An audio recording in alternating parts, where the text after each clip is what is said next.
தகுதியுள்ளவரே, உம்மை ஆராதனை செய்கிறோம். நீர் ஒருவரே எங்கள் இரட்சகர். ஹல்லேலூயா. நன்றி நன்றி. உம்மை ஆராதனை செய்கிறோம் ஆண்டவரே. நீர் இந்த உலகத்துக்கு வந்து நீங்க காட்டி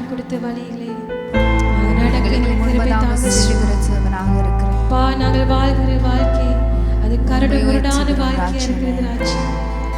ஆனால் உம்முடைய பிள்ளைகளை ஒருபோதும் சோர்ந்து போகாது உடைய பிள்ளைகளை நீங்கள் பாதுகாக்கிற கர்த்தர், பலப்படுத்துகிற கர்த்தர் சுவாமி. உம்முடைய அன்பை கர்த்தாவே ஒவ்வொரு நாளும் ஒவ்வொரு நிமிடங்களும் நாங்கள் உணர்ந்தவர்களாக நாங்கள் வாழ வளர கிருபை தாங்க. ஹல்லேலூயா. ஸ்தோத்திரம் ராஜா. ஸ்தோத்திரம் ஆண்டவரே. நீங்க சொல்கிற பாதையில் நடப்பது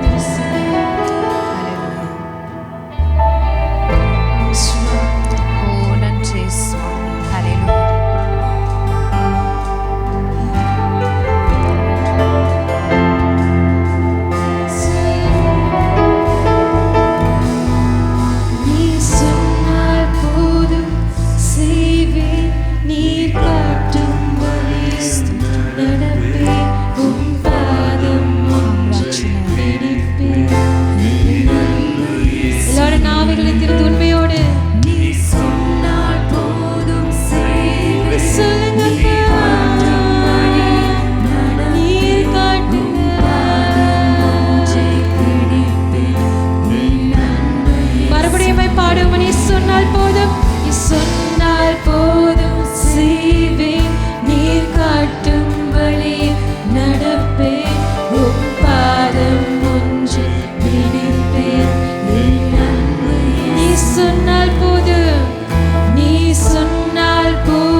தோன்றினாலும் அதை வெளிச்சமாய் மாற்றக்கூடிய வல்லமை உள்ளவரே, இப்பொழுது நாங்கள் இருக்கிற சூழ்நிலைகளை நீங்கள் அறிகிறீங்க ஆண்டவரே.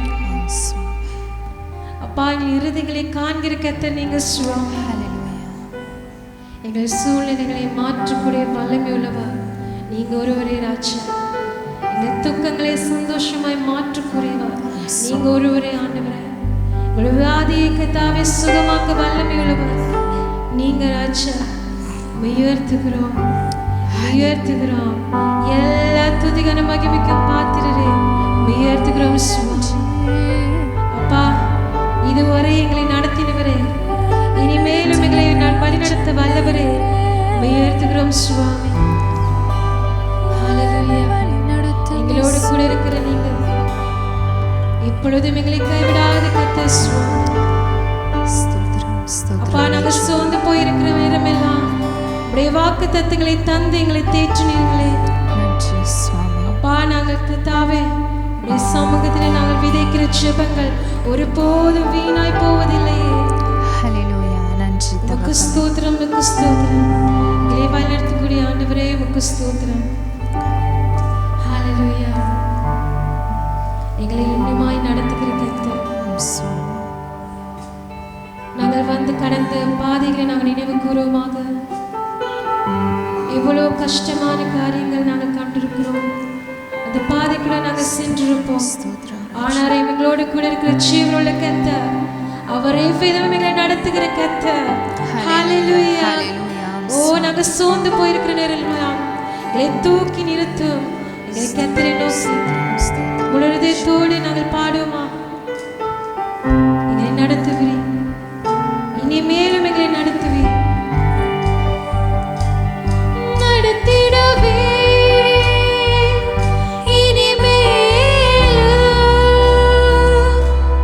கடைசி வரை நடத்திடுவே, நடத்திடுவே இனிமேல் கடைசி வரை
நடத்த எங்களை நேசிக்கிறே. இனிமேல் எங்களை வழிநடத்தக்கூடியவரே, உம்மை நாங்கள் ஸ்தோத்திரிக்கிறோம். இந்த காலை நேரத்திலே ஆண்டவரே, உம்மை நோக்கி பார்க்க வந்திருக்கிற உம்முடைய பிள்ளைகளை நீங்க அற்புத விதமாய் நடத்துவீராக, அதிசய விதமாய் நடத்துவீராக. ஹalleluya. எங்கள் மத்தியில் நீங்க இருக்கிறபடியா நன்றி அப்பா. நாங்க இந்த ஸ்தானத்துக்கு வந்தது ஒரு தற்செயலான காரியம் அல்ல. உம்முடைய சித்தம் இருந்தால் மாத்திரமே நாங்கள் ஸ்தானத்தில் இருக்கிறோம் ஆண்டவரே. அப்பா, எல்லாவித அழிவில் இருந்து எங்களை காப்பாற்றினவரே உமக்கு ஸ்தோத்திரம். கடந்து வந்த பாதை முழுவதும் எங்களை அற்புதமாக நடத்தினவர் உடைய வாழ்க்கையிலே கர்த்தாவே இனிமேல் எங்களை நடத்துவீராக. யெகோவா, நீர் எங்களோடு கூட இருப்பவர். அந்த நிச்சயத்தோடு நாங்கள் வாழ்கிறோம் ஆண்டவரே. தொடர்ந்து எங்கள் மத்தியில் ஆசீர்வாதங்க வந்திருக்கும் ஒவ்வொரு பிள்ளைகளையும் ஆசீர்வதிங்க ஆண்டவரே. கூட இருங்க, வழிநடத்துங்க இயேசுவின் நாமத்தினாலே. ஆமென், ஆமென். நல்லது, யாவரும் அமைத்துக் கொள்ளலாம்.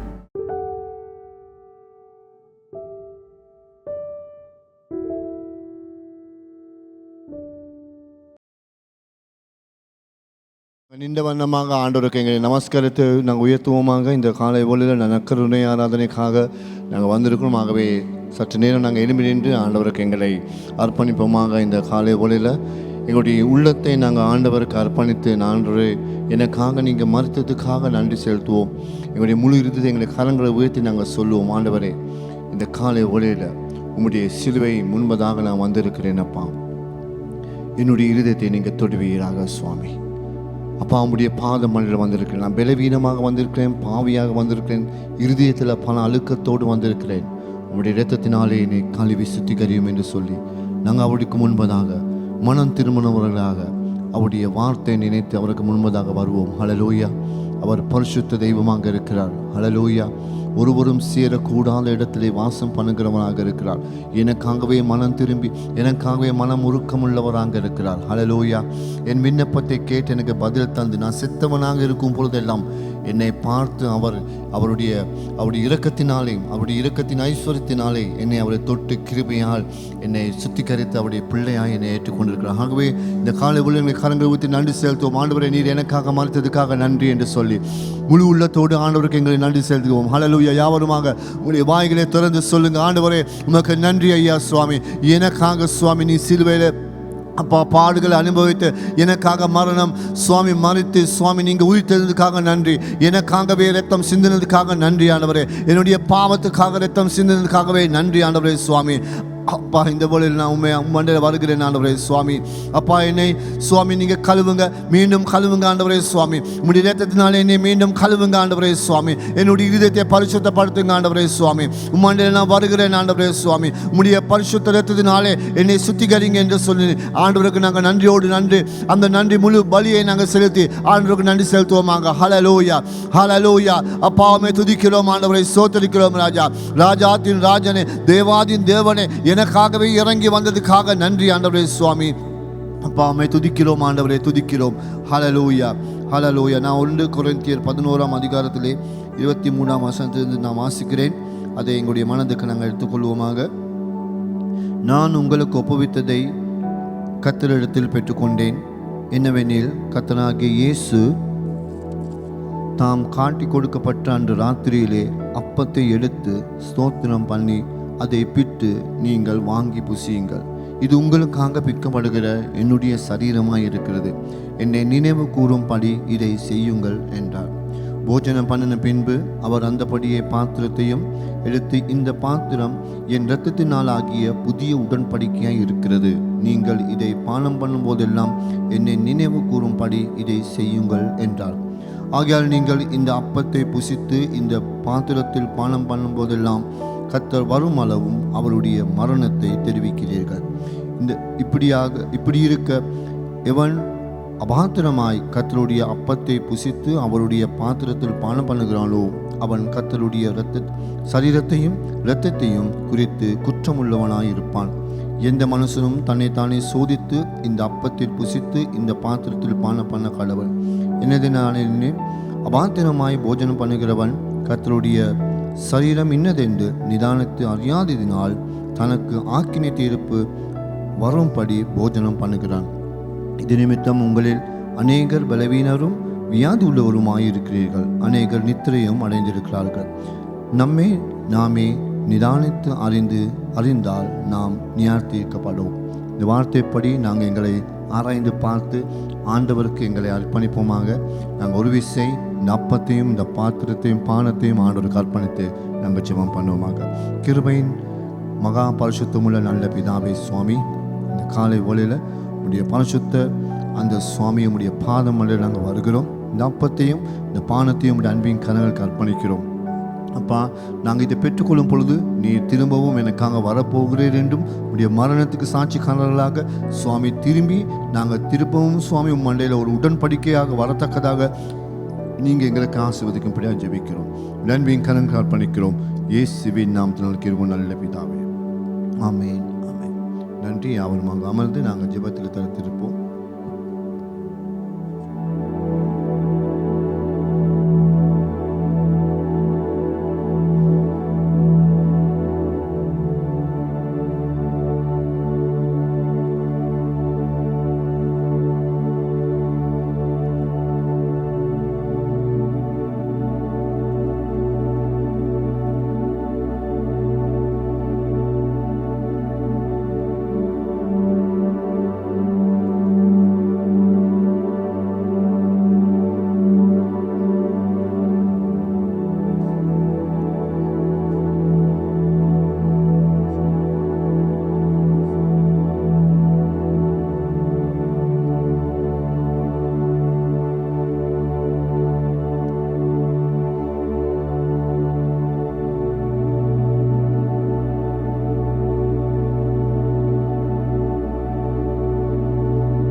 தேவனுடைய சமூகத்தை தேடி வந்த தேவ பிள்ளைகள் அனைவருக்கும் இனிய காலை வணக்கத்தோடு உங்கள் அனைவரையும் இந்த இணையதளத்துக்கு அன்போடு கூட வரவேற்கின்றோம். துதிகளின் மத்தியில் வாசம் செய்கிறதான நம் தேவாதி தேவனை நீங்கள் எங்கள் சபையோடு இணைந்து ஆராதித்திருப்பீர்கள் என்று நான் நம்புகிறேன். நாங்கள் எந்த நிலையில், எந்த சூழ்நிலையில், எந்த இடத்துல இருந்தாலும் நாம் அவரை உண்மையோடும் முழு உள்ளத்தோடும் முழு ஆத்மாவோடும் துதிக்கும் நேரத்தில் அவர் எங்களோடு வாசம் செய்வாராக. ஆமேன். முக்கியமான அறிவித்தலுக்காக செவி கொடுப்போம். ஒவ்வொரு ஞாயிற்றுக்கிழமை தோறும் காலை 7 மணிக்கு கிள்ளப்பனையில் இருக்கின்ற எங்கள் கல்வாரி சபையில் காலை 7 மணிக்கு தமிழ் ஆராதனை நடைபெறும். இந்த ஆராதனை வேலைக்கு வந்து உங்களுக்கு கலந்து கொள்ள கடினமாக இருந்தால் உங்களால் யூடியூப் மற்றும் ஃபேஸ்புக் மூலமாக எங்களோடு இணைந்து கொள்ளலாம். உங்களுக்கு ஏலும் உங்களுக்கான ஆராதனை ஒளி அமைப்பு ஆடியோ வாட்ஸ்அப் மூலமாக பெற்றுக்கொள்ளலாம். திரை காண்கின்ற இந்த இலக்கத்தின் ஊடாக தொடர்பு கொண்டு உங்களுக்கான ஆராதனை வாட்ஸ்அப் ஆடியோ மூலமாக கேட்டு மகிழலாம். பிரியமானவர்களே, அதே போல் உங்களுக்கான முக்கியமான ஜெப தேவைகள் இருந்தால் இந்த வாட்ஸ்அப் நூலாக இணைந்து கொண்டு உங்கள் ஜெப குறிப்புகளை எங்களுக்கு அணுகவும். உங்களுக்காக தேவ பிள்ளைகள் ஜெபத்தின் வழிநடத்தலுக்காக காத்து கொண்டிருக்கிறார்கள். அதே போல் குடும்பமாக இணைந்து ஜெபிக்க, தேவனை ஆராதிக்க, தேவனுடைய வார்த்தைக்கு செவி சாய்க்க ஒவ்வொரு வியாழக்கிழமை மாலை 6:30 மணிக்கு எங்களோடு இணையுங்கள். தேவனை ஆராதிப்பதில் மகத்துவமான காரியங்களை கற்றுக் கொடுத்தது தாவீது. எனவே தாவீது நானும் என்ற தாவீதின் ஆராதனை நேரத்துக்கு உங்களை மிகவும் அன்போடு கூட வரவேற்கின்றோம். ஒவ்வொரு வெள்ளிக்கிழமை தோறும் மாலை 7 மணிக்கு எங்கள் இணையதளத்தில் நடைபெறும். எனவே தேவனை ஆராதிக்க, அவரை தொழுது கொள்ள உங்களை அன்போடு கூட வரவேற்கின்றோம். இப்பொழுது தேவன் உங்களுக்காக வைத்திருக்கிற ஆவிக்குரிய மன்னா தேவனுடைய செய்திக்காக நாங்கள் அனைவரும் செவிசாய்ப்போம். நன்றி. கர்த்தர் உங்களை ஆசீர்வதிப்பாராக. நல்லது. இந்த காலை வேளையிலையும் மீண்டுமாக பிரதான சபைக்கு தேவனுடைய வார்த்தையை பகிர்ந்து கொள்ள தேவன் கொடுத்த சந்தர்ப்பத்துக்காக நன்றி செலுத்துகிறேன். நல்லது. தேவனுடைய வார்த்தைக்காக நாங்கள் கடந்து செல்வோமாக. தேவனுடைய வார்த்தையில் இன்றைக்கி உங்கள் மத்தியில் பகிர்ந்து கொள்ள இருக்கிற காரியம் லூக்கா 10ஆம் அதிகாரத்துக்கு என்னோடு கூட திருப்பி கொள்ளுங்கள். லூக்கா 10ஆம் அதிகாரம். தேவனுடைய வார்த்தையை பகிர்ந்து கொள்ளத்தக்கதாக பாஸ்டர் சொன்னும்போது என்னுடைய இருதயத்துக்கு வந்த முக்கியமான ஒரு வார்த்தை இது.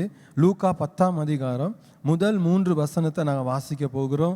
யாவரும் நாங்கள் எழுந்திருந்து தேவனுடைய வார்த்தைக்கு கனத்தை கொடுக்கத்தக்கதாக நாங்கள் வாசிக்க போகிறோம். லூக்கா 10ஆம் அதிகாரம் முதல் 3 வசனத்திலே வேதாமத்தில் நாங்கள் சத்தமாக நாங்கள் வாசிக்க போகிறோம். முதல் 3 வசனத்தை மாத்திரம் நாங்கள் வாசிக்க போகிறோம். என்னோடு கூட நீங்களும் பின்பற்றி கொள்ளுங்கள். லூக்கா 10ஆம் அதிகாரம் முதல் 3 வசனம் நாங்கள் யாவரும் வாசிப்போமாக. இவைகளுக்கு பின்பு கர்த்தர் வேறே 70 பேரை நியமித்து தாம் போகும் சகல பட்டணங்களுக்கும் இடங்களுக்கும் அவர்களை தமக்கு முன்னே 2 பேராக அனுப்பினார். அப்பொழுது அவர் அவர்களை நோக்கி, அறுப்பு மிகுதி, வேலையாட்களோ கொஞ்சம். ஆகையால் அறுப்புக்கு எஜமான் தமது அறுப்புக்கு வேலையாட்களை அனுப்பும்படி அவரை வேண்டிக் கொள்ளுங்கள். புறப்பட்டு போங்கள். ஆட்டுக்குட்டிகளை ஓநாய்களுக்குள்ளே அனுப்புகிறது போல இதோ நான் உங்களை அனுப்புகிறேன். நாங்கள் ஜெபம் செய்வோமாக. கிருபை நிறைந்த நல்ல ஆண்டவரே, இந்த காலை பொழுதில் உம்முடைய பரிசுத்த வார்த்தைக்காக நன்றி. இந்த வார்த்தை கூடாக எங்களுக்கு அறியாததும் புரியாததுமான சத்தியத்தை இந்த காலை வேளை நீங்கள் வெளிப்படுத்த வேணும்னு ஜெபிக்கிறேன் சுவாமி. இந்த இடத்துல வந்திருக்க முடிய ஒவ்வொரு பிள்ளைகளுடைய இருதயத்தை நீங்கள் திறந்து பரிசுத்த ஆவியானவர் தாமே இந்த வார்த்தை கூடாக உடைய சித்தத்தை வெளிப்படுத்த வேணும்னு ஜெபிக்கிற ஆண்டவரே. அப்பா, இந்த வார்த்தைக்கு தடையாக கிரிகை செய்கிற எல்லா கிரியைகள், பலவீனங்கள் எல்லாத்தையும் இயேசுவின் நாமத்தால் அப்புறப்படுத்தி ஜெபிக்கிறேன். என்னையும் உம்முடைய சிலுவையின் மறைவில் வைத்து காத்து கொள்ளுங்கப்பா. இயேசு கிறிஸ்துவின் நாமத்தால் ஜெபிக்கிற நல்ல பிதாவே, ஆமேன், ஆமேன். நல்லது. யாவரும் அமர்ந்திருக்கவும். தேவனுடைய வார்த்தை கூடாக இன்னைக்கு உங்கள் மத்தியில் நான் பகிர்ந்து கொள்ள இருக்கிற தலைப்பு என்னவென்றால், தேவனுடைய வேலைக்கு ஆயத்தமா. ஒரு கேள்வியோடு கூட நான் ஆரம்பிக்க விரும்புகிறவங்களோடு கூட என்னது, தேவனுடைய வேலைக்கு ஆயத்தமா என்கிற ஒரு தலைப்பு நிமித்தமாக. கிறிஸ்தவர்களாக, தேவனுடைய பிள்ளைகளாக எங்களுக்கு நல்லா தெரியும், இந்த உலகத்தில் இருக்கிற எல்லா வேலையிலையும் உன்னதமான வேலை, அதாவது உன்னதமான வேலைன்னு சொல்லும்போது தேவனுக்காக செய்கிற வேலை தான் வந்து எங்களுடைய வாழ்க்கையில் ஒரு உன்னதமான ஒரு வேலையாக காணப்படுகிறது. ஏன்னா நாங்கள் இந்த உலகத்தில் வாழ்கிற தேவனுடைய பிள்ளைகளாக பல்வேறுபட்டு இந்த இடத்துல வேலை செய்கிறவங்க இந்த இடத்துல அமர்ந்திருக்கோம்.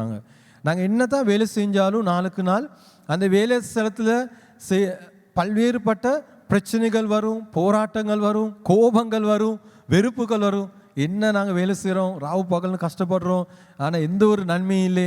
சில நேரம் என்னது, நாங்கள் செய்கிற வேலைகளில் தொழில்களில் எங்களுக்கு அப்படியான ஒரு நன்மை கிடைக்காது. மாதந்தூரம் நாங்கள் வேலை செஞ்சாலும் சில மாத கடைசி ஆகும்போது என்ன தான் செஞ்சோங்கிற ஒரு உணர்வு இருக்கும்.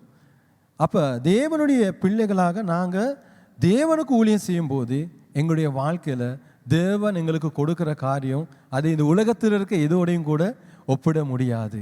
ஏன்னா உலகத்தில் இருக்க காரியங்கள் எங்களுக்கு கிடைக்கிறது, அது எங்களுக்கு நிரந்தரமாய் போய்விடும். தேவன் கொடுக்குற காரியம் எங்களுக்கு நிச்சயமாக இருக்கிற ஒரு காரியமாக இருக்கிறது. இந்த வார்த்தையுடைய பின்னணியை நாங்கள் பார்க்கும்போது ஆண்டவராகிய இயேசு கிறிஸ்து லூக்கா 9ஆம் அதிகாரத்தை நாங்கள் பார்க்குறோம். 12 அப்போஸ்தலர்களை ஆண்டவர் நியமித்து அவர்களுக்கு அதிகார வல்லமையை கொடுக்கிறாரு. இஸ்ரவேலில் இருக்கிற ஜனங்களுக்கு ஊழியம் செய்யத்தக்கதாக, காணாமல் போன ஆடுகளை சந்திக்கத்தக்கதாக இயேசு ஆண்டவர் அவங்களுக்கு அதிகார வல்லமையை கொடுக்கிறது காணக்கூடியதாக இருக்கிறது. இந்த 9ஆம் அதிகாரத்துடைய இந்த பின்னணியோடு நாங்கள் பார்க்கும்போது 57ஆம் வசனத்தை நாங்கள் பார்க்குறோம். இயேசு சுவாமி சீசர்களுக்கு அழைப்பு கொடுக்குறாரு அவருடைய ஊழியத்தை செய்யத்தக்கதாக. அப்போ அதோடு சேர்த்து நாங்கள் வரும்போது தான் இந்த 10ஆம் அதிகாரம் முதல் வசனத்தில் சொல்லப்படுகிறது, இவைகளுக்கு பின்பு மேல் வசனம் நீங்கள் பார்த்த விளங்கும் ஆண்டுடைய ஊழியத்துக்காக அழைப்பு கொடுக்கிறதும் சீசர்களுடைய பிரதியுத்தரமும் அந்த இடத்துல காணக்கூடியதாக இருக்கிறது. அதோடு கூட இந்த வசனம் தொடர்பு படுறது, இவைகளுக்கு பின்பு கர்த்தர் வேறு 70 பேரை நியமித்து தாம் போகும் சகல பட்டணங்களுக்கும் இடங்களுக்கும் அவர்களுக்கு தமக்கு முன்னே 2 பேராக அனுப்பினார் என்று வேதம் சொல்லுகிறது. அன்பான தேவ ஜனங்களே, நாங்கள் பார்க்குறோம் இந்த இடத்துல ஆண்டவராகிய இயேசு கிறிஸ்து இந்த இடத்துல அவர் சொல்லும்போது இன்னும் அவருக்கு சிலுவை மரணத்துக்குள்ளாக போகலை. ஆனால் ஆண்டவர் நாங்கள் பார்க்குறோம் அவர் வாழ்ந்த நாட்களில் அவருடைய ஊழிய பயணத்தை நாங்கள் பார்த்தோம்னு சொன்னால் இயேசு சுவாமி ஒரு 3.5 வருஷம் தான் ஊழியம் செஞ்சார். மீதி 30 வருஷமே அவர் தன்னுடைய பெற்றோரோடு கூட கீழ்ப்படிந்து வாழ்ந்திருந்தார். இந்த 3.5 வருஷத்தில் ஆண்டவர் 12 அப்போஸ்தலர்களை ஆண்டவர் தெரிந்தெடுத்து அவர்களை பயிற்சி கொடுத்துட்டாரு. அது மாத்திரமல்ல 70 பேர்களை 70 சீஷர்களை ஆண்டவர் நல்லா பயிற்சி கொடுத்து இப்போ என்ன செய்கிறாரு, அவங்கள புறப்பட்டு போகத்தக்கதாக அனுப்புகிறாரு. நாங்கள் பார்க்குறோம் இவங்க புறப்பட்டு போகிறதுக்கு ஆயத்தமாக இருக்கிறாங்க. இன்றைக்கி ஆயத்தம் நான் கேட்டேன், தேவனுடைய வேலையை செய்கிறதுக்கு எத்தனை பேர் ஆயத்தமாக இருக்கீங்கன்னு நான் முதலாவது கேட்ட தலைப்பு அதுதான். இந்த சீஷர்கள் இவங்க ஆயத்தமாக இருந்தாங்க, இயேசு சுவாமி சொல்கிற வார்த்தையை கேட்டு புறப்பட்டு போகத்தக்கதாக. இந்த 70 சீஷர்களை ஆண்டவர் நியமித்து சொல்கிறாரு, நீங்கள் சகல பட்டணங்களுக்கும் போங்க, சகல இடங்களுக்கும் போங்க சொல்லி ஆண்டவர் அவர்களை அனுப்புறதை காணக்கூடியதாக இருக்கிறது. எதற்காக இவர்களை அனுப்புகிறார் ஆண்டவர்? எதற்காக அனுப்புகிறார்? நாங்கள் பார்த்தோம் சொன்னால் பின்னாடி வசனங்கள் அவங்க போயிட்டு எல்லா இடங்களிலும் தேவனுடைய ராஜ்யத்தின் சுவிசேஷத்தை சொல்கிறாங்க. அதே போல் இயேசு கிறிஸ்துடைய நாமத்தினால அநேக அற்புதங்களையும் அதிசயங்களையும் செய்கிறதை வார்த்தை கூடாக நாங்கள் காணக்கூடியதாக இருக்கிறது. இன்னைக்கு நாங்கள் தேவனுடைய பிள்ளைகளாக இருக்கிறோம். ஆண்டுடைய ரட்சிப்பை பெற்று அநேக வருஷமாக தேவனுடைய சமூகத்தில் ஆண்டவர் ஆராதித்து கொண்டு இருக்கிறோம். இன்னைக்கு நாங்கள் ஆண்டுடைய பிள்ளைகளாக தேவன் எங்களுக்கும் ஒரு அழைப்பை கொடுக்கிறார், புறப்பட்டு போகத்தக்கதாக, சுவிசேஷத்தை எடுத்துக்கொண்டு போகத்தக்கதாக. இன்னைக்கு நிறைய நபர்கள் ஆண்டவரை அறியாமல் வாழ்ந்து கொண்டு இருக்காங்க. எங்களோட தேசத்தை எடுத்தோன்னு சொன்னால் குறைஞ்சது ஒரு 2.5 கோடி ஜனங்க வாழ்ந்து கொண்டிருக்காங்க. இலங்கை தேசத்தில் ஒரு தீவாக இருந்ததுக்கு பெரிய ஒரு கூட்டமே வாழ்ந்து கொண்டிருக்கு. ஆனால் இந்த கூட்டத்தில் எத்தனை பேர் இயேசு கிறிஸ்துவை இன்னும் முழுமையாக அறிஞ்சிருக்குன்னு சொல்லி எங்களுக்கு கணிப்பிட்டு கூற முடியாது. என்னை பொறுத்த வரைக்கும் இன்னும் அநேக நபர்கள் இயேசு கிறிஸ்துவை சரியாக அறிஞ்சில்லை. அப்போ இயேசு சுவாமி இன்னைக்கு எங்கள்கிட்ட எதிர்பார்க்குற காரியம் இந்த சீசர்கிட்ட எதிர்பார்த்ததை போல புறப்பட்டு போங்கள், புறப்பட்டு போயிட்டு அவருடைய சுவிசேஷத்தை அறிவிக்கத்தக்கதாக. இயேசு கிறிஸ்துடைய சுவிசேஷம்னா என்ன? 1 கொரிந்தியர் 15ஆம் அதிகாரம் 3-4 வசனம் சொல்லுது, இயேசு கிறிஸ்து அவர் வேத வாக்கியங்களின்படி எங்களுக்காக, எங்களுடைய பாவங்களுக்காக அவர் மரித்து அவர் அடக்கம் பண்ணப்பட்டு 3ஆம் நாள் உயிர் தெழுந்தார். இதுதான் சுவிசேஷ செய்தி. இந்த செய்தியை இந்த தேசத்துக்குள்ளாக எடுத்து போகத்தக்கதான ஒரு பாத்திரமாக தேவன் உங்களை என்னை விரும்புகிறார். ஹல்லேலூயா. இந்த காலை வேளையில் அந்த உணர்வு, அந்த உள்ளத்தை இந்த காலை வேளையில் ஆண்டவர் எங்களுக்கு கொடுக்க இருக்கு. ஏன்னா இந்த தேசத்தில் எங்களுடைய கண்களுக்கு முன்பதாகவே ஜனங்கள் நாளுக்கு நாள் அழிவை நோக்கி போய்கொண்டு இருக்கிறாங்க. இந்த ஜனங்களுடைய வாழ்க்கையை அழிவிலிருந்து தடுக்க இருக்கிற ஒரே ஒரு காரியம்தான் இயேசு கிறிஸ்துவை பற்றிதான சுவிசேஷம். அப்போ இயேசு கிறிஸ்துவை எங்களுக்கு நல்லா தெரியும், அப்படியா இல்லையா? எத்தனை பேருக்கு இயேசு கிறிஸ்துவை தெரியும்? எத்தனை பேருக்கு தெரியும்? இந்த இடத்துல யாருக்கும் நாங்கள் தெரியான்னு சொல்லுவோம், எல்லாருக்கும் தெரியும். அப்போ எங்களுக்கு தெரிஞ்ச ஒரு ஆளை எங்களுக்கு தெரியாத ஒரு ஆளுக்கு அறிமுகப்படுத்துறது கஷ்டம் இல்லை, அப்படிதான் இல்லை? ஏன்னா நாங்கள் புதுசாக ஒரு ஆளை நாங்கள் சந்திச்சோன்னா என்ன செய்வோம்? நாங்கள் அறிமுகப்படுத்திக்கொள்வோம். நான் யார், இன்னார் இன்னார் இப்படியா பட்டவர் இப்படி சொல்லி அறிமுகப்படுத்தின பின்பதாகத்தான் அந்த உறவு கட்டியெழுப்பப்படும். இயேசு கிறிஸ்து எங்களுக்கு தெரிஞ்ச நல்ல ஒரு நபர். அவரை எங்களுடைய தேசத்தில் இருக்கிற அநேகர் இன்னும் அறிமுகமாகாமல் இருக்கிறாங்க. சில பேர் அவரை பற்றி தப்பான அபிப்பிராயத்தை வாழ்ந்து கொண்டிருக்காங்க. ஏன்? சமுதாயத்தில் சொன்ன சில காரியங்கள் நிமித்தமாக அவங்களுக்கு தெரிஞ்ச விஷயத்தில் ஆண்டவரை நோக்கி பார்க்கறதுனால. ஆனால் நீங்களும் நானும் அறிஞ்ச இயேசு கிறிஸ்து எப்படியாப்பட்டவர்? அவர் நல்லவர், எங்களுடைய வாழ்க்கையை மாற்றினவர், எங்களுக்காக செய்த நன்மைகள் அநேகமாக இருக்கிறது. அப்படியாப்பட்ட நபரை எங்களுக்கு முடியும் மனிதர்களுக்கு அறிமுகப்படுத்துறதுக்கு. ஹல்லேலூயா. ஒரு வல்லமையான ஒரு ஊழியக்காரர் சொன்னார், இயேசு கிறிஸ்து தேவன் என்றால், அவர் எனக்காக மரித்தார் என்றால், நான் அவருக்காக செய்ய என்ன இருக்கு என் வாழ்க்கையில்?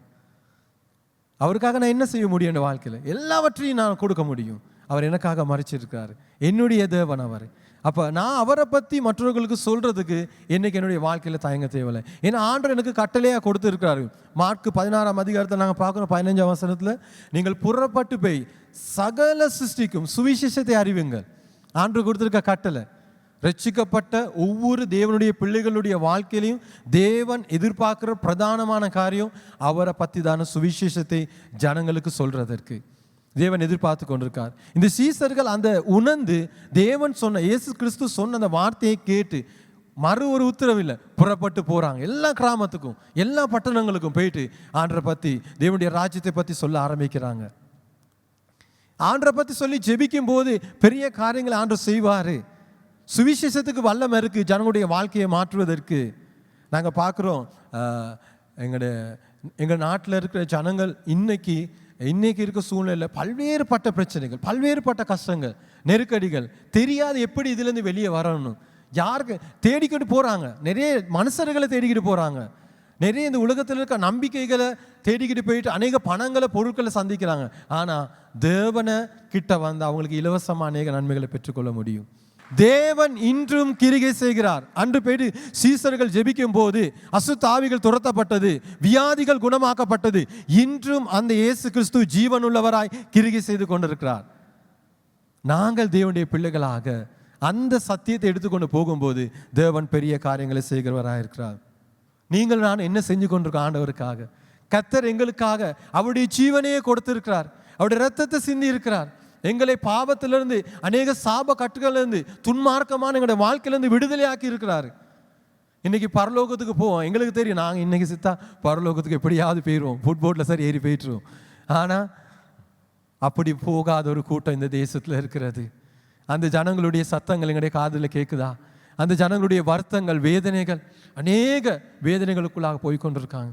வாலிபர்களே, உங்களோட வாலிப காலத்தில் என்ன செஞ்சு கொண்டிருக்கீங்க? வாலிப காலத்தில் இன்றைக்கி நிறைய பேர் என்னது நல்லா வாழணும், சம்பாதிக்கணும், நல்ல ஒரு இடத்துக்கு வரணும் அப்படிங்கிற விஷயத்தில் தான் நிறைய காரியங்களை விரும்புவாங்க. சோசியல் மீடியாவில் நிறைய விஷயங்கள் ஷேர் பண்ணுவாங்க. ஆனால் என்னது ஆண்டவரை பற்றியான காரியங்களை ஷேர் பண்ணுறது குறவு. எங்களோட வாலிப காலத்தை நாங்கள் ஆண்டவருக்காக கொடுத்தோம். இன்றைக்கி ஆண்டவர் அநேக வாலிபர்களை தொட்டுக்கொண்டிருக்க. வாலிபர்களுக்கு ஒரு சவாலை கொடுக்க விரும்புகிறேன். உங்களோட வாலிப பிரயாத்தை நீங்கள் உங்களுடைய விருப்பத்தின்படி, உங்களுடைய சித்தத்தின்படி, உங்களுக்கு இருக்க ஆசாபாசன் படி நீங்கள் வாழலாம். ஆனால் கர்த்தர் ஒரு நாளைக்கு உங்ககிட்ட கணக்கு கேட்பார். எனக்காக நீ என்ன செஞ்ச? உன்னுடைய வாழ்க்கைக்காக நான் எவ்வளோ காரியங்களை செய்திருக்கேன்னு. இன்னைக்கு தேவனை அறியாத நிமித்தமாக, சத்திய சுவிசேஷம் இல்லா நிமித்தமாக, மனுஷர்களுக்கு வாழ்க்கையில் வருகிற பிரச்சனைகள் நிமித்தமாக, போராட்டங்கள் நிமித்தமாக என்ன செய்வதுங்கிறது தெரியாமல் இன்னைக்கு வாழ்ந்து கொண்டிருக்கிறாங்க. சில பேர் இந்த உலகத்தை விட்டு போமான தீர்மானம் கூட இருக்கிறாங்க.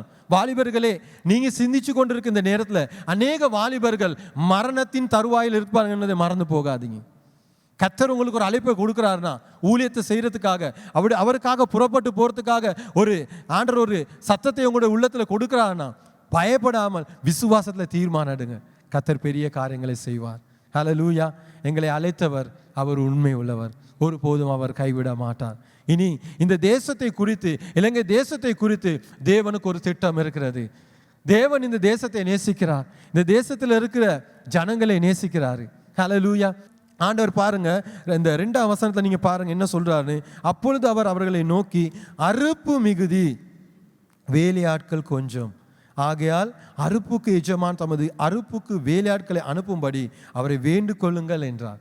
ஹல்லேலூயா. ஆண்டவர் சொல்றார் என்னது? அறுப்பு மிகுதி. சாதாரணமாக அறுப்பு மிகுதி சொல்லும்போது அந்த விவசாயம் செய்கிறவங்களுக்கு அந்த பழுத்த அறுவடை. ஹல்லேலூயா. பழுத்த ஒரு அறுவடை. மாத்தளைக்கு போகும்போது ஆண்டவர் ஜெபிக்கும் போது பாஸ்டர் சங்க சொன்னார், ஜெபம் பண்ணுங்க, நீங்கள் குடும்பமாக தான் அந்த இடத்துல ஊழியம் செய்ய போருக்கு. அப்போ ஜெபிக்க சொல்லும்போது ஆண்டவர் எனக்கு தரிசனத்தில் காட்டினதும் ஒரு அறுவடை நெல்லை தான் காட்டினார். பழுத்த இருக்கிற ஒரு அறுவடை நெல் மாத்தளை மாவட்டத்தில். நான் அடிக்கடி எங்களோட சபைக்கு சொல்வேன், இதுக்குள்ளே மட்டும் அடங்கிடாது. ஏன்னா ஆண்டவர் பெரிய ஒரு அறுவடையே மாத்தளை கல்வாரி சபைக்கு வச்சிருக்கிறார். ஆமென். ஹல்லேலூயா. இனி ஆண்டவர் இன்னைக்கும் எங்களுடைய வாழ்க்கையில் பார்த்து சொல்ற காரியம் என்னது? அறுப்போ மிகுதி, வேலையாட்கள் கொஞ்சம். சபைக்கு ஒரு பொறுப்பு ஆண்டவர் கொடுக்குறாரு. என்ன பொறுப்பு கொடுக்குறாரு நாங்கள் பார்க்குறோம். என்னது?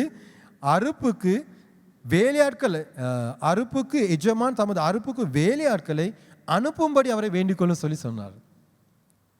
இன்னைக்கு நாங்கள் தேவனுடைய பிள்ளைகளாக நாங்கள் ஜெபிக்கிறோம் நிறைய காரியங்களுக்கு, நல்ல விஷயம், எங்களுடைய குடும்பத்துக்காக அநேக காரியங்களுக்காக ஜெபிக்கிறோம். ஆனால் ஆண்டவர் விரும்புகிறாரு எங்களுடைய வாழ்க்கையில் இந்த தேசத்தில் அறுவடை எடுக்கத்தக்கதான ஊழியக்கார எழும்பத்தக்கதாக ஜெபிக்கத்தக்கதாக.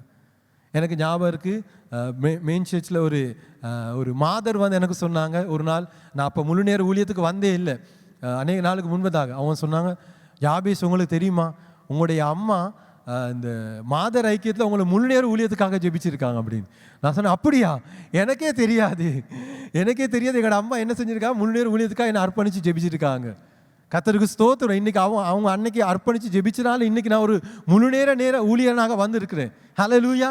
அறுப்புக்கு, இந்த தேசத்தில் ஒரு அறுப்புக்கு வேலையாட்களாக மாறத்தக்கதாக என் தாய் என்னை ஒப்பு கொடுத்து ஜெபிச்சனால இன்னைக்கு நான் ஒரு அறுவடை எடுக்கிற ஒரு வேலைக்காரனாய் மாறி இருக்கிறேன். ஆமென். தாய்மார்களே, இன்னைக்கு நீங்கள் உங்ககிட்ட ஒரு கேள்வியை கேட்க விரும்புகிறேன். இன்னைக்கு நீங்கள் அநேக உங்களோட பிள்ளைகளுக்காக ஜெபிக்கிறீங்க. என் பிள்ளை நல்ல ஒரு டாக்டரா, இன்ஜினியரா, வெளிநாட்டுக்கு போயிட்டு நல்ல ஒரு இடத்துல முன்னேற்றமாக இருக்கணும், நல்லா வாழணும்னு சொல்லி தான் இன்னைக்கு நிறைய பெற்றோர்கள் ஜெபிப்பாங்க, தாய்மார்களும் ஜெபிப்பாங்க. ஆனால் இத்தனை தாய்மாருங்க உங்களுடைய பிள்ளைகளுக்காக ஜெபிக்கிறீங்க. ஆண்டவருடைய வாழ்க்கை ஒரு அழைப்பு வச்சிருந்தா, தேவனுடைய ராஜ்யத்துக்காக புறப்பட்டு போகிறதுக்கு என்னுடைய மகனுக்காக நான் ஜெபிக்கிறேன்னு எத்தனை பேர் நீங்கள் ஜெபிக்கிறீங்க? அப்படியாக நாங்கள் ஜெபிக்கும் போது தான் எங்களுடைய வாழ்க்கையில் இருக்கிற காரியங்களை தேவன் வெளிப்படுத்துவார், எங்களை கொண்டு போவார். இன்னைக்கு தாய்மார்களுக்கு மிகவும் தாழ்மையை கேட்டுக்கொள்கிறேன். உங்களுடைய பிள்ளைகளுடைய வாழ்க்கையில் தேவன் வச்சிருக்க திட்டங்கள் அது பெரிய திட்டங்கள். அது எப்படி ஆண்டவர் செயல்படுத்த போகிறது தெரியும். ஆனால் நீங்கள் ஜெபிக்க ஆரம்பிக்கும் போதே அது படிப்படியாக நிறைவேற ஆரம்பிக்கும். ஹல்லேலூயா. எங்களுடைய வாழ்க்கையில் தேவன் எங்களுடைய ஜெப வாழ்க்கையில் விரும்புகிறாரு இந்த அறுவடை எடுக்கத்தக்கதாக இந்த தேசத்தில் இருக்கிற அநேக நபருடைய வாழ்க்கையில் சுவிசேஷத்தை கொண்டு போயிட்டு ஆத்துமாக்களை தேவனுடைய ராஜ்யத்துக்கு கொண்டு வரத்தக்கதாக ஒரு ஜெபிக்கிற பாத்திரமாக விரும்பத்தக்கதாக. ஒரு நபர் அப்படி ஜெபம் பண்ணார், ஆண்டவரே மிஷனரி ஊழியத்துக்காக அனுப்புங்க ஊழியக்காரரை அப்படி சொல்லி ஒரு நபர் ஜெபம் பண்ணாராம். ஜெபிக்கும் போது அவர் ஜெபிச்சு கொண்டு இருக்கும் போது ஆண்டவர் கேட்டார் ஒரு கேள்வி, ஏன் நீ போகக்கூடாதா? எனக்காக நீ போகக்கூடாதா? நம்ம ஜெபிப்போம் வாரத்தோடு கூட. ஆண்டவர் அடுத்த பக்கம் எங்கிட்ட ஒரு கேள்வியை கேட்டான்னு சொன்னா, எனக்காக நீ போக ஆயத்தமாக இருக்கிறீங்களா? நாங்கள் ஆயத்தமாக இருக்கிறோம் ஆண்டவருக்காக போகிறதுக்கு. எங்களுடைய ஆண்டவர் எங்களுக்கு போக சொன்ன ஆண்டவர் மாத்திரமல்ல, அவர் புறப்பட்டு வந்தவர். ஆமென். ஹல்லேலூயா. இந்த உலகத்துக்கு முதலாக நாங்கள் பார்க்குறோம், பரலோக ராஜ்யத்தில் இருக்கிற எல்லா பொக்கிஷங்களையும் எல்லா மகிமைகளையும் எல்லா கனத்தையும் விட்டு இந்த உலகத்தை தேடி வந்த தேவன். ஆமென். ஆண்டவராகிய இயேசு கிறிஸ்து பாவத்தில் வாழ்கிற ஒவ்வொரு மனுஷனும் ரட்சிக்கப்படணும், அவனுடைய வாழ்க்கையில் ஒரு மனம் திரும்புதல் வரணும், அவன் பரலோக ராஜ்யத்துக்கு வந்து சேரணும்னால அந்த பரலோகத்திற்கு எல்லா மகிமையும் தள்ளிவிட்டு இந்த பூலகத்தை தேடி வந்த தேவன் அவர். ஹல்லேலூயா. எங்களுக்காக வந்து எங்களுக்காக தன் ஜீவனை கொடுத்த தேவன். அவர் சொன்னார் என்னது, மனுஷகுமாரன் ஊழியம் கொள்ளும்படி வராமல் ஊழியம் செய்யும்படி வந்தார், அநேகருக்காக தன்னுடைய ஜீவனையே கொடுக்க வந்தார்னு இயேசு சுவாமி சொன்னார். அவர் அப்படியாக ஊழியத்தை, தேவனுடைய ராஜ்யத்தின் காரியங்களை அவர் இந்த உலகத்தில் செஞ்சார். அவர் செஞ்ச நிமித்தமாக அநேக சீசர்கள் இயேசு கிறிஸ்துவை பின்பற்றினார்கள். பின்பற்றின மாத்திரமல்ல, அவங்க ஆண்டவருக்காக ஜீவனையை கொடுத்தார்கள். ஆமென், ஹல்லேலூயா. இனி இந்த காலை வேளையில் இந்த சீசர்களை போல நாங்களும் எங்களுடைய வாழ்க்கையை ஒப்பு கொடுக்கும்போது தேவன் எங்களை எடுத்து பயன்படுத்துவார். அதே போல் ஆண்டவர் இந்த ஊழியம் செய்கிறவர்களுக்கு ஒரு நன்மையை வச்சிருக்கார். ஆண்டவர் சொல்கிறார் 4 வசனத்தில் பாருங்க, என்னது, பணப்பையும் சாமான் பையையும் பாதரட்சைகளையும் கொண்டு போக வேண்டாம், வழியிலே ஒருவரையும் வினவும் வேண்டாம். ஒரு வீட்டிலே பிரவேசிக்கிற போது இந்த வீட்டுக்கு சமாதானம் உண்டாவதாக முதலாவது சொல்லுங்கள். அப்படி ஆண்டவர் என்ன சொல்லுகிறார், அந்த கீழான வசனத்தை நாங்கள் பார்க்குறோம். ஆண்டவருடைய ஊழியத்தை செய்கிறவங்களுக்கு எந்த ஒரு குறைகளை ஆண்டவர் வைக்க மாட்டார். ஆமென், ஹல்லேலூயா. அதுதான் மத்தேயு 6ஆம் அதிகாரம் 33 வசனத்தை சொல்றாரு, முதலாவது தேவனுடைய ராஜ்யத்தையும் நீதியையும் தேடுங்கள், அப்பொழுது உங்களுக்கு எல்லாமே கூட கொடுக்கப்படும். ஹல்லேலூயா. தேவனுடைய ஊழியத்தை செய்யும் போது ஆண்டோடைய சத்தியத்தை நாங்கள் கொண்டு போயிட்டு சுவிசேஷத்தை அறிவித்து தேவனுடைய ராஜ்யத்துக்காக பிரயாசப்படுகிற ஒவ்வொரு ஊழியக்காரனுடைய வாழ்க்கைக்கு தேவையான காரியங்களை தேவன் பார்த்துக்கொள்வார். ஆமென், காரியங்களை சந்திப்பார். நாங்கள் ஊழியத்துக்கு வந்து 8 வருஷம், இந்த வார மாதத்தோட ஆகஸ்ட் 10ஆம் தேதியோட 7 வருஷம் நிறைவு செய்கிறது. ஆனால் கர்த்தர் உண்மை உள்ளவர், எங்களை அழைச்சி கொண்டு போனாரு. ஆனால் இன்னைக்குமே எங்களை வெட்கப்படுத்தவில்லை. குறைகள் எல்லாம் குறைகள் இருக்கலாம், சில நேரம் தேவைகள் இருக்கலாம், அது எல்லா மத்தியிலும் எங்களை சந்தித்து எங்களை போஷித்து எங்களை பராமரித்து நடத்தின தேவன், எங்களை நடத்தின தேவன் உங்களை நடத்த வல்லமை உள்ளவராக இருக்கிறார். அவர் கைவிட மாட்டார், அவர் கைவிடவே மாட்டார். அவருக்காக நீங்கள் படுகிற பிரயாசங்கள், அவருக்காக நீங்கள் அவருடைய ராஜ்யத்துக்காக நீங்கள் கொடுக்கிற காலங்கள், நேரங்கள், செய்கிற அர்ப்பணிப்புகளை அவர் பார்த்து கொண்டு இருக்கிறார்.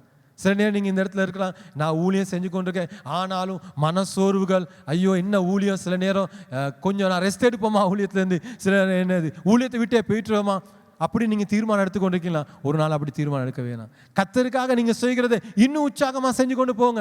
தேவன் உங்களை ஆசீர்வதிப்பார். அவருடைய ஊழிய காரியங்களை செய்து கொண்டு போகிறவங்களை தேவன் ஒருபோதும் கைவிட மாட்டார். போராட்டங்கள் வரலாம், சவால்கள் வரலாம், கஷ்டங்கள் வரலாம், அது எல்லா மத்தியிலும் தேவன் எங்களை பலப்படுத்தி நடத்த வல்லமை உள்ளவராக இருக்கிறார். அவர் ஒருபோதும் எங்களை கைவிட மாட்டார். இனி நாங்கள் பார்க்குறோம், இந்த சீஷர்கள் அவருடைய வாழ்க்கையில் போயிட்டு சத்தியத்தை அறிவித்து வரும்போது நாங்கள் பார்க்குறோம், 17 வசனம் சொல்லுது, பின்பு அந்த 70 பேரும் சந்தோஷத்தோடே திரும்பி வந்து, ஆண்டவரே உம்முடைய நாமத்தினாலே பிசாசுகளும் எங்களுக்கு கீழ்ப்படுகிறது என்றார்கள். பாருங்க, நாங்கள் அவருடைய நாமத்தினால புறப்பட்டு போயிட்டு ஊழியம் செஞ்சுட்டு அற்புதங்கள் அதிசயங்கள் செஞ்சு வரும்போது கர்த்தர் எங்களுக்கு கொடுக்குற காரியத்தை பாருங்க, உள்ளான மனசு கொடுக்குற சந்தோஷம். சந்தோஷம் இன்னைக்கு நிறைய பேருக்கு காசு, பணம், சொத்து, சுகம் எல்லாம் இருக்கு, ஆனால் உள்ளத்தில் சந்தோஷம் இல்லை. ஆண்டவருடைய ஊழியத்தை செய்கிறவங்களுக்கு பணபூர்வமான சந்தோஷத்தை ஆண்டவர் கொடுக்குறாரு. ஹல்லேலூயா, ஹல்லேலூயா. மன நிரம்பி இருக்கும், எப்பொழுதும் மனசுக்குள்ளாக ஒரு திருப்தி இருந்து கொண்டே இருக்கும். ஏன்னா நான் தேவனுக்காக காரியங்களை செய்கிறேன், தேவனுடைய ராஜ்யத்துக்காக செய்யும் போது அந்த சந்தோஷம் அவங்களுக்கு கிடைக்கிறது. ஆனாலும் இயேசு சுவாமி என்ன சொல்றாரு, அவர்களை அவர் நோக்கி இயேசு சுவாமி சொல்றாரு, சாத்தான் மின்னலை போல வானத்திலிருந்து விழுகிறதை கண்டேன். அதே போல ஆண்டவர் சொல்றார் 20ஆம் வசனத்தில், ஆகிலும் ஆவிகள் உங்களுக்கு கீழ்ப்படுவதற்காக நீங்கள் சந்தோஷப்படாமல் உங்கள் நாமங்கள் பரலோகத்தில் எழுதி இருக்கிறதுக்காக சந்தோஷப்படுங்கள் என்றார். ஆமென், ஹல்லேலூயா. சில நேரம் ஊழியம் செஞ்சு கொண்டு போகும்போது, பிசாசுகளை துருத்தும் போது, வியாதிகள் சோமாகும் போது, ஒரு காலகட்டத்தில் என்னது எங்களுக்கு கொஞ்சம் வந்துடும். இப்போ நாங்கள் கொஞ்சம் ஒரு இடத்துக்கு வந்துட்டோம், இப்போ கொஞ்சம் பிசாசு எங்களுக்கு கொஞ்சம் கீழ்ப்படியுது, நாங்கள் ஜெபிச்சா கொஞ்சம் காரியம் நடக்குது, கொஞ்சம் எங்களுக்கு என்னது தலை தூக்க விரும்பும். சில நேரம் ஒரு பெருமை இல்லாட்டி ஒரு ஆடம்பரம் வந்துடும். ஆண்டவர் சொல்றார், என்னது அதில் சந்தோஷப்படாதீங்க, ஊழியம் செய்கிறதுல சந்தோஷம் கொள்ளாதீங்க, உங்களோட பேர் பரலோகத்தில் எழுதியிருக்கு. ஆமென், அதற்காக சந்தோஷப்படுங்க. ஹல்லேலூயா. கர்த்தர் இன்னைக்கு எங்களுடைய நாமங்களை பரலோக ராஜ்யத்தில் எழுதி வச்சிருக்காரு. அவருடைய பிள்ளைகளாக நாங்கள் வாழ்ந்து கொண்டு இருக்கோம். அவர் எங்களை தெரிவு செஞ்சிருக்கிறாரு. அவருடைய நித்திய ஜீவனுக்குள்ளாக இளைப்பாறத்தக்கதான பாக்கியத்தை கொடுத்திருக்கிறாரு. இனி நாங்கள் இந்த சீசர்களை போல ஆண்டவருடைய சத்தத்துக்கு கீழ்ப்படிந்து இந்த தேசத்தை ஆத்தும ஆதாயம் பண்ணத்தக்கதாக புறப்பட்டு போகிற நபர்களாய் மாறுவோமாக. நாங்கள் ஜெபம் செய்ய போகிற இந்த வேலையில் சற்று நேரம் நாங்கள் ஜெபம் பண்ண போகிறோம். கண்களை மூடி இருக்கிற நேரம் உங்களுடைய உள்ளங்களை கொஞ்சம் திறந்து கொடுங்க. நான் ரட்சிக்கப்பட்டு அநேக வருஷம் ஆகிட்டு நான் சர்ச்சுக்கு வந்து கொண்டு இருக்கேன். என் வாழ்க்கையில் நான் ஆண்டவருக்காக என்ன செஞ்சு கொண்டு இருக்கேன்? இன்னும் நான் ஆண்டவருக்காக ஊழியங்களை செய்கிறதுலையும் சுவிசேஷம் அறிவிக்கிறதுலையும் நான் பின்தங்கி கொண்டு இருக்கிறேன். என்னோட வாழ்க்கையில் நான் என்ன குறித்து குற்றப்படுத்தி கொண்டு இருக்கிறேன்னா, இல்லாட்டி என்னுடைய தேவைக்காக மாத்திரம் ஆண்டவர் பின்பற்றி கொண்டு இருக்கிறேன்னா? கர்த்தர் உங்களுடைய உள்ளத்தை பார்த்து கொண்டு இருக்கிறாரு. இந்த தேசத்தில் அழிகிற ஜனங்களை குறித்துதான் ஒரு பாரத்தை ஆண்டவர் இந்த காலவில் உங்களுக்கு கொடுக்க விரும்புகிறாரு. ஹல்லேலூயா, ஹல்லேலூயா, ஹல்லேலூயா. ஸ்தோத்திரம் ஆண்டவரே. அந்த எஜமானை நோக்கி நாங்கள் பார்க்க போகிறோம். அந்த இயேசு எஜமானன்னு சொல்லும்போது அந்த 70 சீசர்களும் என்ன நடந்தாலும் பரவாயில்ல, நாங்கள் புறப்பட்டு போவோம் கிராமங்களுக்கு. முன்ன பின்ன அவங்களுக்கு அனுபவங்கள் இருக்கல. இயேசு சாமி சொல்றாரு ஒரு வார்த்தை, என் எஜமான் சொல்றாரு, நான் புறப்பட்டு போறேன். அவர் சொன்னா சரியா தான் இருக்கும். பெரிய காரியங்களை செய்வான்னு புறப்பட்டு போனாங்க. பெரிய காரியங்களை தேவன் செய்தார். இன்னைக்கு உங்களை கொண்டு பெரிய காரியங்களை செய்ய ஆண்டவர் எதிர்பார்த்து கொண்டு இருக்கிறார். அன்பான தேவ ஜனங்களே, இன்றைக்கு ஒரு தீர்மானத்தை எடுங்க. கர்த்தருக்காக நான் என்ன செய்ய போகிறேன்? என்னுடைய வாழ்நாட்கள் ஒவ்வொரு நாளும் குறைஞ்சு கொண்டே போகிறது. என்னுடைய ஆயுசு நாட்கள் குறைந்து கொண்டே போகிறது. தேவன் என்னை பார்த்து கொண்டிருக்க என்னுடைய வாழ்நாட்களை நாங்கள் எழுந்திருந்து பாடுவோமாக. நாங்கள் எழுந்திருந்து பாடுவோமாக. எஜமானனே, உம் சேவைக்காக என்னை தருகிறேன்னு சொல்லி கர்த்தருக்கு உங்களுடைய வாழ்க்கையை ஒப்பு கொடுங்க. ஹல்லேலூயா. ஓ விடுதலையோடு கூட ஆராதிங்க. விடுதலையோடு கூட ஒரு அர்ப்பணிப்பா ஜெபமா பாடுங்க இந்த பாட்டை.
செலுத்துவோமாக என்னுடைய தேவனுக்கு. ஹல்லேலூயா. இந்த உலகத்திலே மாபெரும் பாக்கியமான நிறைவான சந்தோஷத்தை நான் அனுபவிக்க விரும்பமாக இருந்தால் அது கர்த்தருக்கு செய்கிறதான ஊழியமாகிறது. அவை ஆண்டவருக்கு செய்கிறதான பணி ஒரு நாளும் வீணாக போகாது. கர்த்தர் நிறைவான ஆசீர்வாதத்தோடு ஆசீர்வதிப்பாராக. ஹல்லேலூயா. நன்றி செலுத்துவோம் ஆண்டவருக்கு. ஹல்லேலூயா. கர்த்தர் எங்களோடு எங்களை வழிநடத்துகிறவராக இருக்கிறார். கிருபையும் மகா பரிசுத்தமும் ஜீவன் நல்ல பிதாவே, அப்பா, நீர் எங்களுக்காக இந்த பூமிக்கு வந்ததை நாங்கள் நினைவு கூறுறோம். நாங்கள் எந்த ஒரு பாத்திரமும் எந்த ஒரு தகுதியும் மற்றவராக இருந்த எங்களை நீ நேசித்து அரவணைத்து ஆதரித்து கிருபை தந்து பலனை தந்து ஞானத்தை தந்து அறிவை தந்து பரிசுத்த ஆவியானவரை தந்து, சுவாமி எனக்காக புறப்பட்டு போ, நான் உன்னோடு இருப்பேன் என்று எங்களுக்கு சொல்லி இதுவாறு எங்களை நடத்தினேன் ஐயா. இந்த வழியில சுவாமி யாராகிலும் அந்த பாக்கியத்தை பெற்று சபையில ஏதாகிலும் ஒரு ஊழியத்தில் ஈடுபடத்தக்கதாக எங்களை நீர் அழைத்திருக்கிறதுக்காக நன்றி ஆண்டவர். அதுதான் எங்களுடைய வாழ்க்கையில் நிம்மதி, சமாதானம், விவேகம், சாந்தம் ஆண்டவர்.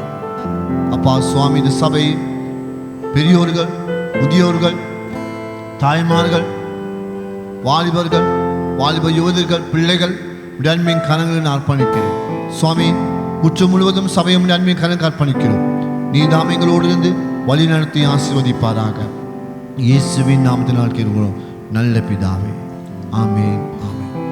இப்பொழுது தேவனுடைய கிருபையும் குமாரனுடைய அந்த இரக்கமான அன்பு பாசமும் பரிசுத்த ஆவியானுடைய வழி நடத்தலும் இன்றும் என்றும் எப்பொழுதும் எங்களோடு இருப்பதாக. ஆமென்.